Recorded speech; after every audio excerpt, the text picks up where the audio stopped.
are going to instantly want to go to that product, that Hold app. But here's the best part. If you were just to say, hey guys, I have this new app called Hold app. It's called Hold. It's going to help you last 40 minutes in bed. Go check it out. Here's the link in my bio. That's going to get a couple thousand views. This post, I bet, got millions of views. I actually know for sure it got like 3.4 million views. And so because she baked it into entertainment, instead of 5,000 to 10,000 views, it got 3.4 million views. Now, the 3.4 million views are not all quality viewers. There's probably a bunch of women in there that don't really need to last longer in bed like this. But it expanded that TAM, the total addressable market, from that 5 to 10,000 to a much larger range. And it was baked in to an entertainment piece of content. It had basic copywriting principles like tangible benefits. The tangible benefits were lasting 40 minutes in bed, and for the first time ever, she was done first. That's very tangible, okay? Talked about the pain points. The pain points of him not lasting very long, her kind of looking past it, he was a one-pump chump or whatever it was. And it also talked about social proof. The app had gone viral on TikTok, okay? And that was literally within like 3 or 4 sentences. And so through this like masterful piece of copywriting, there's so much sales language in this, someone has no other choice but to basically like go check this out and buy the product. Now there's a really good example of this by a guy named David Sinra. He has a podcast called The Founders Podcast, and what he does is he reads autobiographies of famous founders. And what he does, he's sponsored by a company called Ramp, and Ramp is basically a banking company that is meant to help you keep your costs low. So David Sinra takes an educational route where he says Sam Walton, the CEO, the founder of Walmart, was able to beat all these other competitions like Kmart because he kept his costs low. Okay, well, guess who else did it? This founder, and Elon Musk, and Steve Jobs. Oh, by the way, if you want to keep your costs low, I know this company called Ramp, and I'm actually friends with them. I had dinner with them, he says. I had dinner with them last week. They're awesome guys. I love them. And you know what they told me at the dinner? They told me at the dinner that they actually only hire 1% of their applicants. They say no to 99 out of 100 because they only want the best. And it's a pretty small team. It's really cool. And it just feels so natural. He's not like, hey guys, for 15% off, use the word code founders to go do this. He's promoting this product inside of stories with education, with basic principles, social proof. Literally, you're connecting yourself to founders. You're connecting yourself to some of the best CEOs of all time. The benefits of keeping your costs low, he talks about you'll be able to survive longer. You can make mistakes, but as long as your costs are low, you can last longer.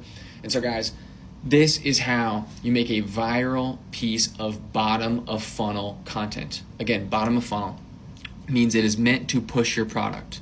Okay, this should only be about once or twice a week. You should not be slamming bottom of funnel content all the time. You should be going top of funnel, middle of funnel. I have a video that says how to make a content strategy. That's where I talk about top, middle, and bottom. Just a quick summary. Top, you're meant to go viral. Middle, you're supposed to educate. And bottom, you're supposed to sell. And this is how you go bottom while still stretching your TAM to get large amount of views so you can drive more revenue. So think about this moving forward whenever you're about to sell a drink or whatever your product is or whatever your service is or whatever info product it is. Bake it into education with great or entertainment with great copywriting principles and make it organic. Let me know if you have any questions. If you are stuck kind of in the like 200 to 800 viewed video range, it's probably because you don't have a super hook. I've worked with some creators that have been on like Rogan like 2 or 3 times. I'm talking like 4 different creators. They have 9-figure businesses, and they do one thing different in their journey up. To be clear, we're not comparing you to them now. I'm talking about their journey up. They do one thing different that most people watching this video probably don't do right, and it's the super hook in their videos. The super hook is the second sentence you're going to say, okay? The first sentence is you tell them, it's the hook, you tell them what the video is going to be about in a very creative, hooky way that isn't corny and algorithmic and too hooky. Yeah, you guys like that advice? Good luck. The second sentence is your super hook, and I learned this from Davi Gazelle, absolute wizard. Davi, if you see this, let's go. The super hook is answering the question, why should I listen to you? Why should I listen to you? Social proof. If you think about a landing page, there's social proof on there. There's testimonials, there's statistics, there's reviews. You're telling the buyer on a landing page why they should buy. And in videos, we have to tell people why they should listen. Okay?